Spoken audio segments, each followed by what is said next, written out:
Angle. ஆங்கிள்ங்கிறது தமிழில் கோணம் அப்படின்னு சொல்லுவாங்க.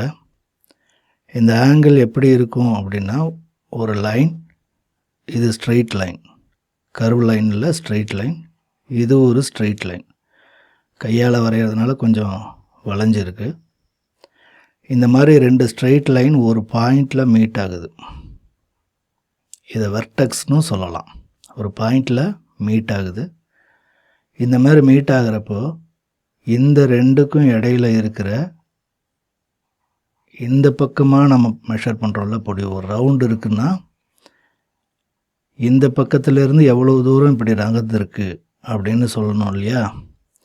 அந்த மாதிரி ஒரு ரவுண்டில் எவ்வளோ தூரம் டீவியேட் ஆகுது, எவ்வளோ தூரம் நகருது, இந்த லைன் இங்கே இருக்கலாம் இல்லை இங்கே இருக்கலாம், அப்படியே நகர்ந்ததுன்னா இந்த ரவுண்டில் எவ்வளோ தூரம் நகருது, இந்த சர்க்கிளில் எவ்வளோ தூரம் நகருது அப்படின்னு மெஷர் பண்ணுறதுக்காகத்தான் இந்த ஆங்கிள் யூஸ் பண்ணுறது.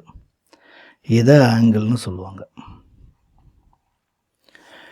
இது பேசிக்காக இப்படி சொல்லலாம்.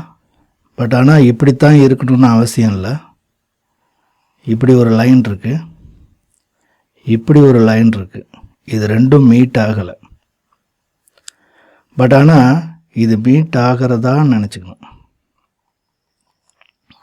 இது மீட் ஆகிறதா நினச்சிட்டு இது ஒரு கற்பனை, இது ஒரு வெர்டெக்ஸில் மீட் பண்ணுறதா நம்ம நினச்சிக்கலாம். இது ஒரு கற்பனை தான். இதுக்கும் ரெண்டுக்கும் இடையிலையும் இந்த ஆங்கிளை மெஷர் பண்ணலாம். இதுவும் ஆங்கிள் தான்.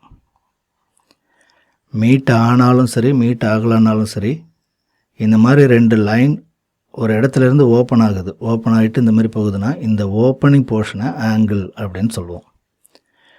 இந்த ஆங்கிள்ங்கிறது சர்க்குலர் மூமெண்ட்டு. சர்க்கிள் டைரக்ட் எக்ஸாக்டாக சர்க்கிளாக மூவ் ஆகிற ஒரு ஆப்ஜெக்ட்டுக்கு இந்த ஆங்கிள் அப்படிங்கிற அந்த விஷயம் தேவைப்படும்.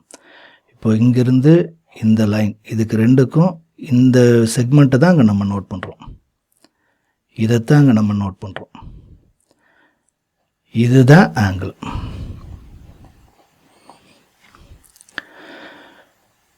இந்த ஆங்கிளில் acute angle, obtuse angle, right angle, 3 angle இருக்குது. Acute, obtuse, right, 3 type of angle இருக்குது.